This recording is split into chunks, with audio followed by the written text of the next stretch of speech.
Hi guys, so welcome back to my channel. If you're new to my channel, hi, my name is Moige, so yeah, welcome.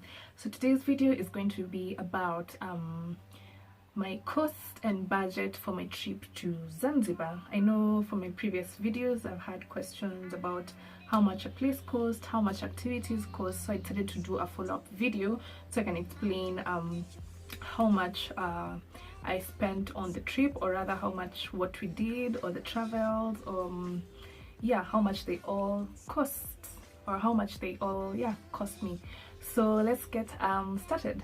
So going to Zanzibar, we opted to go by road, and by road that means we'd have to go from Nairobi to Dar es Salaam, sleep over in Dar es Salaam, then take a ferry from Dar es Salaam to Zanzibar. So leaving Nairobi, we used the bus company Dalux. That's what we used from previously. From the other time we went to Dar es Salaam, we used Dalux, and the buses are really comfortable. They're really clean. That's why we used it this time again, because I've not had a bad experience with them so far. So their offices are usually located in River Road in I think if you're from Nairobi, you know where River Road is. So their offices are located in River Road, but if you want to buy tickets, you can buy them online because they have a website, but you can opt to go to their offices and buy the tickets.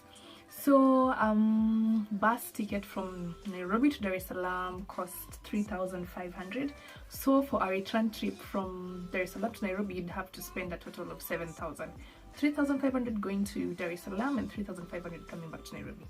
So yeah, that's what we used going to Dar es Salaam. And from Nairobi to Dar es Salaam, it's about 12 hours. So usually the buses leave 5 a.m. in the morning, and that's how us guys got late, because we did not make it in time to town to catch the bus at 5. So they had to pick us up along the way. But yeah, they're really nice because they actually call you and find out whether you're still coming for the bus. If it's, let's say for example, you're supposed to have boarded by, let's say, 5:45. If you're not there by 5:45, they will call you and find out where you are or what's happening or whether you're going or not. So they're really nice. So yeah, they call us, but we told them we wouldn't make it in time for the bus in town, so they asked us to go along Mombasa Road, then they picked us up from there. So yes. So, and then staying in Dar es Salaam overnight, we just chose a budget hotel because we were just staying for nights, and this we used booking.com to book, because Airbnb, I think if you're looking for something like a budget place, just either use booking.com or Jumia, because I feel like Airbnb, it's if your stay is going to be for a longer period of time. So one night, ours stay in Dar es Salaam was one night, because we were going to Zanzibar the following day. So the hotel we stayed at in Dar es Salaam, it's called Shamul. It's a budget hotel. Bed and breakfast per person we spend around 1,200. So that was pretty much affordable considering we're only staying for the night. So, and for one night in Dar es Salaam. So the following day we went and caught a ferry. We caught the ferry to Zanzibar from Dar es Salaam. So usually for the ferry costs $25 for East Africans.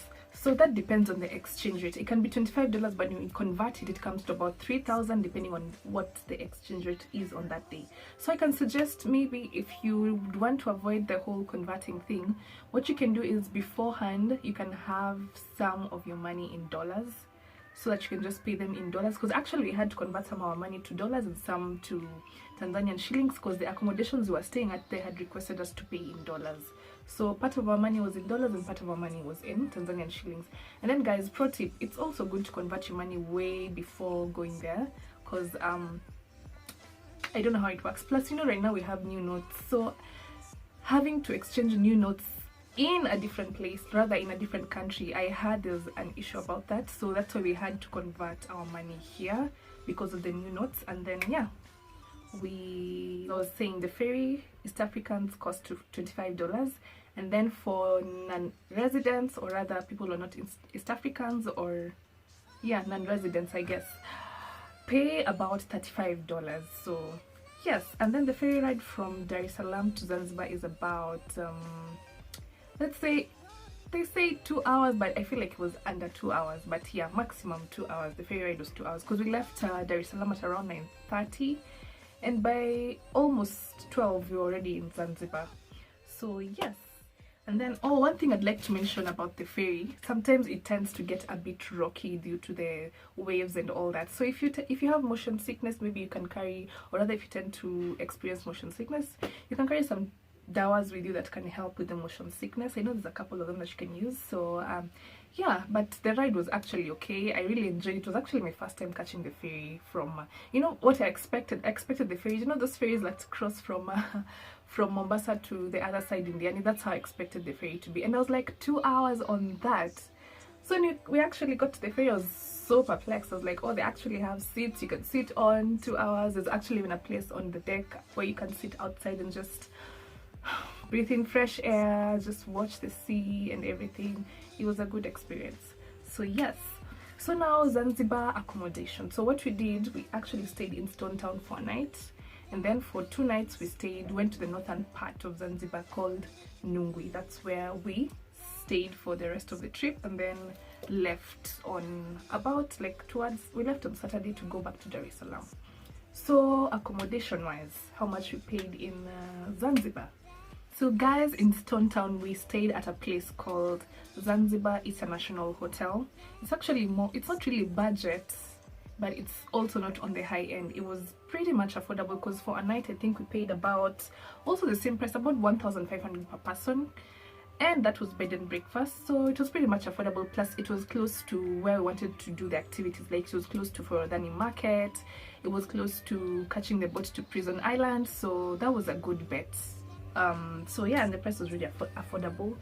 And then for Prison Island, where we went to see and feed the turtles and all that, entrance fee to that is 500 Kenyan shillings, which translates to about 10,000 Tanzanian shillings. So yeah, that was pretty much okay, I guess, though there's nothing much to do there, as I initially said in my video. But if you enjoy doing that, like feeding the turtles, seeing the birds and all that, sure, it's a good thing, but you should actually do it. Yes, plus the place there is scenic. I think that whole view, it's a nice place, and there's a small beach there where you can chill.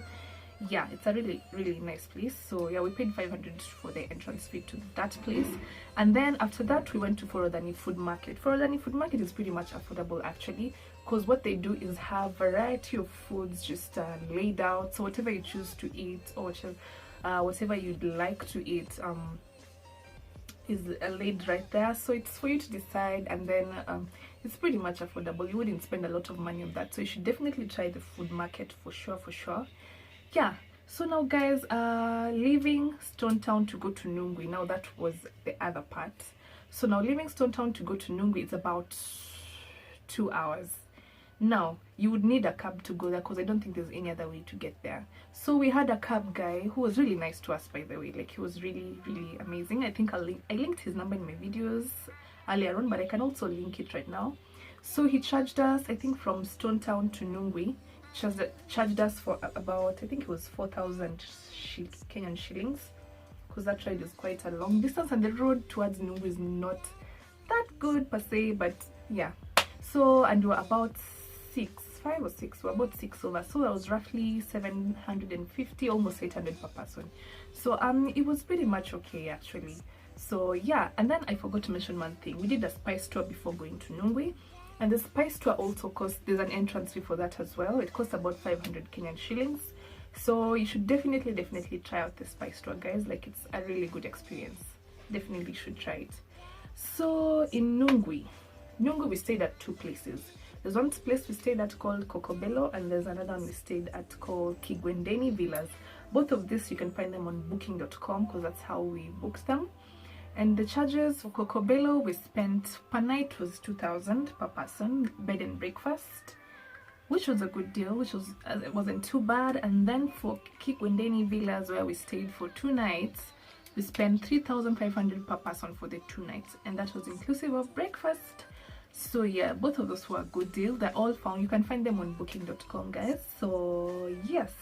And then for activities in Nungwi, swimming with the turtles, we swam with the turtles at Baraka Aquarium. Apparently there's 2 places where the turtles are. There's one called Mnarani, and there's one called Baraka Aquarium. Now the thing with Mnarani, there you can't swim with the turtles. You can only feed them, but you can't swim with them. So at Baraka Aquarium you can actually swim with the turtles, and that will cost us about 1,000 Kenyan shillings, which was translating to about times 20,000 Tanzanian shillings. So that was actually good experience, because once you pay the 1,000 is for the whole day or for the whole time you're there. You don't have to pay like any other fee. So yeah, that was a really amazing experience. And then the other thing that we did in Nungwi was going to snorkel at Mnemba Island. Now the thing, guys, first of all, I had a lot of issues with this particular trip of Mnemba Island anyway. So let me say this. So for the trip we paid about 2,000 Kenyan shillings for the whole day, because usually that is inclusive of them taking you, picking you up, dropping you off. They provided us food also. Yeah, they provided us food, and also it was inclusive of the snorkeling. Now the thing is, first of all, I guess we shared a boat with other people who we didn't know. Let's start with that. And then the second thing is, no one mentioned the fact that, you know, they say snorkeling at Mnemba Island. So me, I thought like we're actually going to go to the island, like we'd get off the boat and go to the island, you know. So turns out the island is a private island, and we couldn't even dock there. Like we just were in the, like, a distance from the island, so we're just in the ocean basically, because we couldn't get to the island. It's a private island and no one is allowed to go there. So it was such a bummer, because, you know, like I thought we'd chill there like a whole day or something. Like it was such a bummer. Like I thought, I wish they had mentioned it earlier on that it's a private island, so no one can go there, you know. So all we did was just snorkel, and then we went to another side of the island where we went and had lunch, which was a really simple lunch. I don't know what I expected, guys. Like from my previous trip of, like, when I went to Lamu, like the lunch that we had that day compared to what we had on this trip, I just felt like, yeah, it doesn't add up. So I don't know how I felt about it. The trip, I mean, the place was beautiful and everything, but then just some tiny wincy details and things just kind of ruined my mood. But I guess, yeah. So yes, so we paid 2,000 to go to Mnemba Island for snorkeling, and then for everything else, yeah, 2,000. And then, so yeah, I wish in the future they just tell people that we're going, like, just don't say Mnemba Island, just say snorkeling next to or near Mnemba Island, because there's no way you're going to dock on that island. It's a private island, no one goes there, no one is allowed to go there. If you're found, it's an offense. So yep. Anyway, then the other thing, what else? I think that's pretty much the activities that we did there. And of course, maybe eating out. I mean, the place is not too badly off. Like, the prices are friendly, because I think for a meal, there's some meals we spend for about 800, 700 shillings. And yeah, the amazing places along there. Like, you can find nice places. Now the thing is, when you're trying to book accommodation for Nungwi, when you look on Airbnb, there's not much options. There's not much options for you to look at. So options were either Jumia or booking.com. So yeah, guys, I think that's about everything. Then I'd mention one thing. So going to Zanzibar, definitely yes, you need a passport. Though I have the old passport, which you can still use, because I know they're valid till next year March, I guess. Yeah, you can also use a temporary passport if you don't have a passport in the meantime. And you also need a yellow fever card for sure. That one you do need. What else do you need? Yeah, basically that. I don't know if there's anything else I haven't covered. I hope you guys enjoyed my videos from the Zanzibar trip.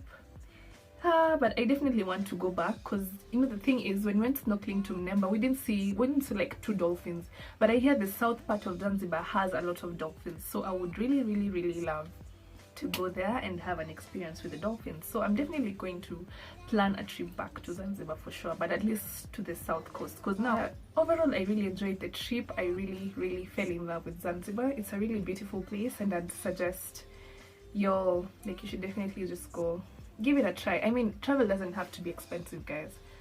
It doesn't have to be expensive. This was like more of a budget travel for us. So yeah, and I think in total I probably spent about 40,000 Kenyan shillings. Yeah, I think I spent about 40,000 Kenyan shillings. So I'll catch you guys in my next video. If you haven't subscribed, make sure you do subscribe, and I'll catch you guys next time. Bye.